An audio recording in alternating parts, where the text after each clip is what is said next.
GHMC పరిధిలో ఘరానా మోసం వెలుగులోకి వచ్చింది. కట్టించిన డబుల్ బెడ్రూమ్ ఇండ్లు కొన్ని ఖాళీగా ఉన్నాయని వాటిని ఇప్పిస్తానని నమ్మించి పలువురి నుంచి ఒక వ్యక్తి లక్షలు వసూలు చేశాడు.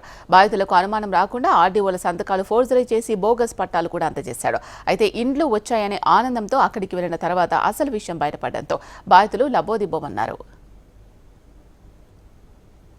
రాజేంద్రనగర్, మల్కాజ్గిరి ప్రాంతాల్లో ఒక్కో ఇంటికి 4 లక్షల దాకా ఖర్చవుతుందని అడ్వాన్స్ 2 లక్షలు చెల్లించాలని డిమాండ్ చేశాడు.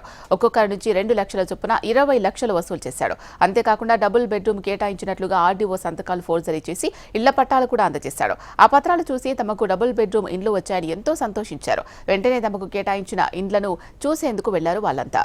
అదంతా బోగస్ అని తేలడంతో ఆర్డీఓలను కలవక తాము ఎలాంటి పట్టాలు జారీ చేయలేదని స్పష్టం చేశారు. బాధితులు జూబ్లీహిల్స్ పోలీస్ స్టేషన్లో ఫిర్యాదు చేశారు. కేసు నమోదు చేసుకున్న పోలీసులు దర్యాప్తు చేస్తున్నారు. Jubilee Hills zone CPM party committee మెంబర్ని. వీళ్ళంతా కూడా ఒరిస్సా నుంచి గత 30 సంవత్సరాల క్రితమే హైదరాబాద్ నగరం వచ్చి కృష్ణానగరు, వెంకటగిరి ప్రాంతంలో నివాసం ఉంటా ప్లంబింగ్ పనులు చేసుకుంటా ఉన్నారు. వీళ్ళందరూ కూడా వలస కూలీలు. వీళ్ళందరికీ కూడా ఇల్లు లేవు.